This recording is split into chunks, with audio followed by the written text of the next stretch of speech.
These are the ingredients for the filling that we're going to make today.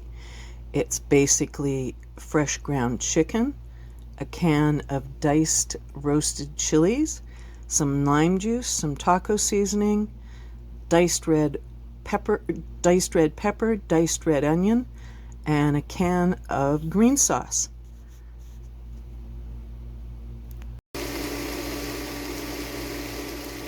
Getting the onions and diced red peppers underway in a bit of olive oil, and gonna get them nice and soft.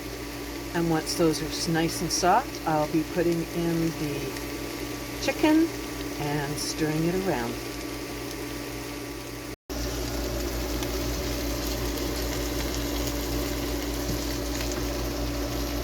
Well, you're taking a look at what we're doing tonight. It's been a late night. We've been on a supply run to town, and we thought we'd do something kind of quick. Those are lovely hot Italian sausages from our favorite butcher, and they're crunching away in the frying pan, getting a nice little crisp on them. And there's also a very large sweet onion that's been cut up and sauteed with olive oil. And it's got a tablespoon of Italian spice, a tablespoon of oregano, and a tablespoon of black pepper.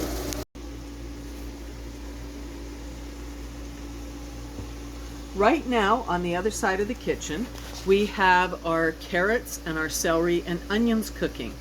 We accidentally ended up making a lot for something last week, and we made carrot spaghetti sauce out of it. Right now it says 26 minutes. It's been steaming for 20 minutes, and we're letting it naturally release the steam as it continues cooking. And when that little valve on the top, that little silver valve drops, that means that there's no more pressure, and we can crank it open and take the immersion blender to the carrots and celery and onions that are in there, and then add them to the pot that has the crisped up hot Italian sausage that's been taken out of the cases, and the other onions that have been caramelized. Just dropped. Okay, so Well, here. the top of the valve just dropped, and Steven is going to undo the top now. It makes all sorts of little twinkly noises. And I'll let you see inside. That's also the concentrated beef broth that we used in there. We've used water before, but it's kind of silly not to use broth. So what you can see in there is that there is the celery and the carrots and the onions. And No onions in there. oh, there is no onions. We put all the onions in the pot. So that's just carrots and celery right now. And it's been steaming for quite a long time, and it looks really good.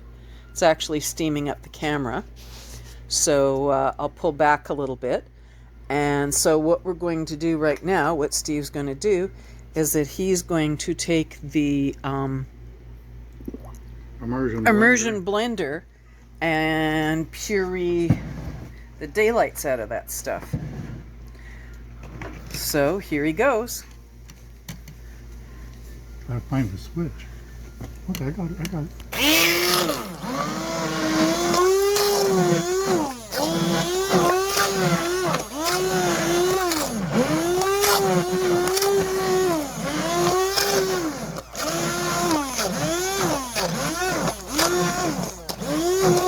And we're not going to puree it so that there's not any texture left in it.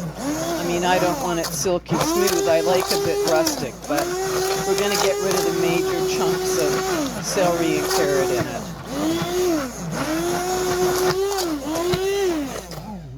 It's hot. So that's it, and I think what we're going to do right now is dump that into the pot.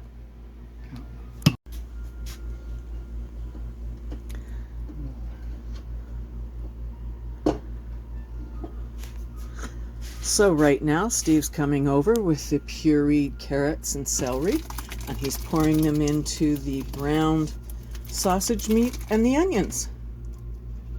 So there we go. The next thing that we're going to add to that is the can of diced tomatoes. This particular one has added herbs and spices to it. So I'm going to put that in. And I'm going to also put a small container of tomato paste in it to just thicken it up. And I'm going to let this simmer for about 20 minutes or half an hour just to get it all congealed together and get the flavors going. It'll probably taste better tomorrow, but for now, that's what we're going to have for dinner tonight. Please like, subscribe, and comment. Thank you. So there it is, flip-flopping along. I'm just going to cut the heat back to 180, which will slow down our cooking. And I'm just about to grab a spoon and give it a bit of a stir.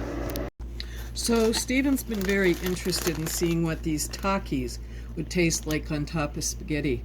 So I'm going to smash a bunch of them up and he's going to sprinkle them over his pasta tonight and see what they taste like.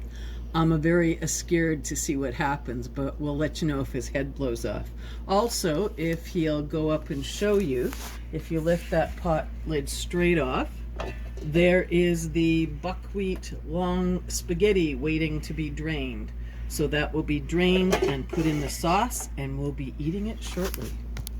So, for want of something else, I'm using the jar of tom yum hot soup paste to finish smashing these up so Steven can put them on his spaghetti.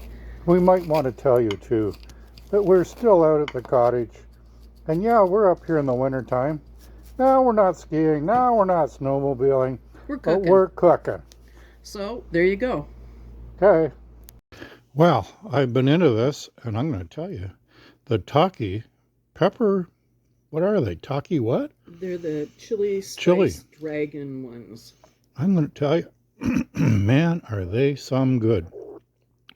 We've got this done with the sauce being a little bit loose. In other words, we haven't... were hungry and couldn't wait for it to reduce down. We didn't wait for the reduction, but we've got this, and I'm going to tell you, this is some of the most fabulous spaghetti and sauce that I have ever worked on and put together. And Georgina and I are both here with pretty big smiles on our face. What about you, Georgie?